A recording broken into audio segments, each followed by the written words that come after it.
Hi, this is Scott Garibay, and today we're going to talk about Dungeons & Dragons 5th edition, and we are specifically going to talk about my current campaign and how the fire trucks have arrived to start to put out the fire, all right?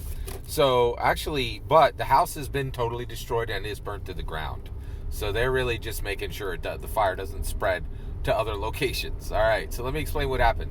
So for, I think it's about 8 months, we had 22 sessions, and actually, you know what? I think I should get this clear, right? If you're just counting 2-hour games, we had 28 sessions. It got complicated counting the sessions we had because we would get together for 4-hour blocks, and that was cut into 2 different sessions with 2 different DMs, right? So it's 28 sessions if you're just counting the run 2-hour blocks. So the reality is we had actually 28. We had 56 hours of gameplay, because somebody in the comment was like, oh, well, so let's think about this. If you ran a 4-session, if you ran a 6-session D&D game, 4 times 6 is 24. So we're still well over 100%. So our game, so there was somebody with some really bad math in the comments saying that we had just achieved a 6-session campaign. That's 100% incorrect. We're at least 100% over the amount of time that is standard Dungeons & Dragons. So we doubled it by 100. We doubled, even at the worst math, we still doubled the average game, and I actually think we were between 150 to 200% over the average Dungeons & Dragons campaign that's running right now. And that's important because I'm telling you right now that I have a better path than most people, and I still believe that, right? And so, but I'm also not going to ignore data, right? Like, so, but the person who was like, hey, Scott, you just made your game is exactly the same length as regular people's games. One, they should quit their job immediately and go work in DC, because that kind of math where you're like, I'd like to make a point, so I'm going to make up whatever numbers I like. They love that stuff in Washington, DC. You have a robust career waiting for yourself in DC, all right? So let me explain what happened. So one of the things that happened is we had an incredibly frustrating game last week, and this was being compounded on top of frustrations talked about by multiple players over multiple weeks, right? The biggest one was the 2-hour game. That was the biggest thing people didn't like, was they didn't like the 2-hour game. They wanted a 4-hour game. I heard a lot of people in the comments are like, Scott, you just need to compromise. Go to a 3-hour game or a 4-hour game. So I want you guys to. So I'll tell you what. So 100% no compromise from me. I will never compromise on the 2-hour game. I intend to never, ever again in my life play in a 4-hour game. That is a J. Scott Garibay goal. I'm principally opposed to 4-hour games, and I strongly believe the only people today who are running 4-hour games are people who don't understand it's 1980 or are being paid to play Dungeons & Dragons and really aren't connected to the game at all. They're connected to a paycheck, right? Because there are some people doing that, right? So that is becoming a real thing. We're no longer in an era where we're like, are there professional dungeon masters? Yes, there are definitely professional dungeon masters, and there are definitely professional dungeon players, right? We're there. All right, so I refuse to compromise on the game length. I will never ever in my life compromise on the game length. I am setting a goal to never play in a 4-hour game ever again in my life, because I think it is absolutely the sign of a bad dungeon master. It's somebody who's disconnected from modern play, right? And I just don't have any intention of taking advice from anybody who's disconnected from modern play, and I certainly am not going to be going down that road. It's just I'm a modern dungeon master playing the current Dungeons & Dragons, and I don't think the 4-hour game is connected whatsoever to modern Dungeons & Dragons. I don't believe it. All right, so I did not compromise. Now, does that mean I lost players? I didn't lose a single player, not a single one, right? And so what happened was, we were going to have a talk on Sunday, right? We had it scheduled that every single person, all six DMs and players, including me, would sit down together on Sunday. The person who gave that idea came and said, I'm not showing up for Sunday, right? But I want to remain in the game, and I'll go with whatever the group says. And it wasn't a scheduling issue. They're like, I'm choosing not to show up on Sunday. And essentially, they took the long way around, but they're like, I don't want the drama, right? And they're like, I want to remain in the game. I'll abide by whatever the group says, but I'm out, right? Now, this was a heavyweight player. What do I mean by heavyweight player?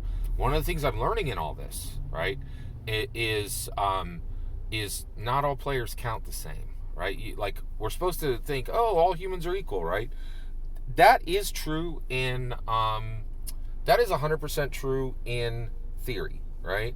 But the reality is, one of the things, I was shocked to find this, right? But like, when it came to what players' opinions mattered, first of all, if you were there in the first month, 8 months ago, your opinion is going to be weighed much higher, right? By the group, okay? That's just the reality of it. Because we had 2 players who had come in just 2 sessions ago, right? So they had missed 80 or 90% of the campaign, right? And so all of us were like, hey, if you're brand new, we don't care that much what you think, right? Like, you're brand new, right? Like, and the reality is, this game was going without you, and we're happy to have you here now, but nobody really cares about your take on what's happening because you're brand new, right? So one, if you're a player who's come in and you don't have time invested in the game, your opinion is weighted very, like, close to 0, okay? Then, in addition to that, and this shocked me, I just did a video about this, and this was very practical, real proof of the video I'd made. So we have 3 players who were there at the beginning. We have 1 more player who was there at the beginning. Their opinion should matter. Their opinion did not matter. You know why? No Facebook Connect. The rest of us were on a thread together in Facebook. We worked half of it out through that Facebook thread, and that player who had chosen, knew we had an open Facebook account, was like, I don't do Facebook. Their opinion just disappeared into the ether, right? Nobody's going to go scrabble over on whatever channel they prefer.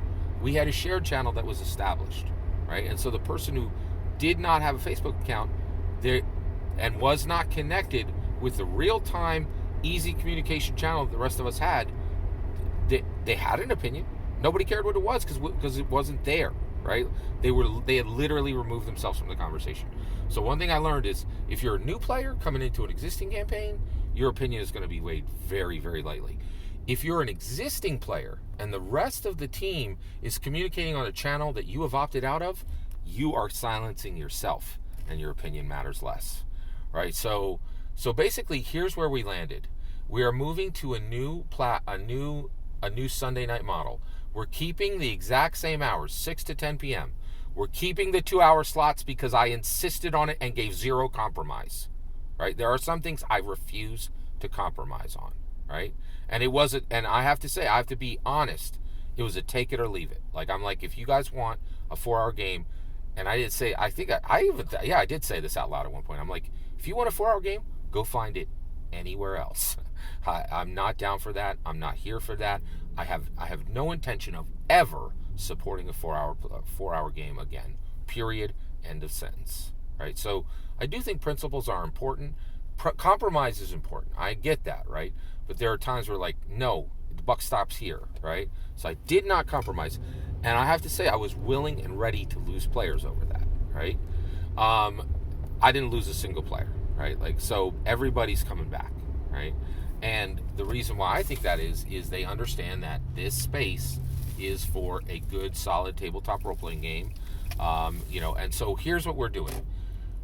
We get together Sunday night, 6 to 10 p.m. We do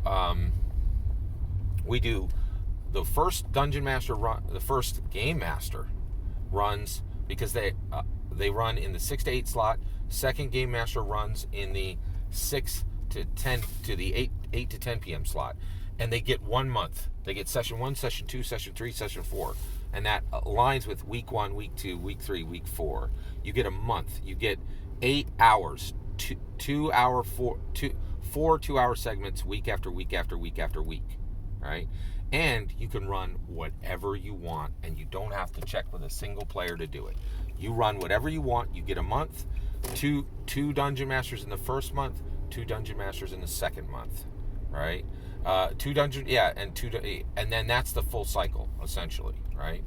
And then we repeat. So it's a month off, month on, run whatever you want. So that's where we landed. I just want to give you guys an update. Thank you so much for walking through this journey with me. It has been frustrating, a little bit upsetting.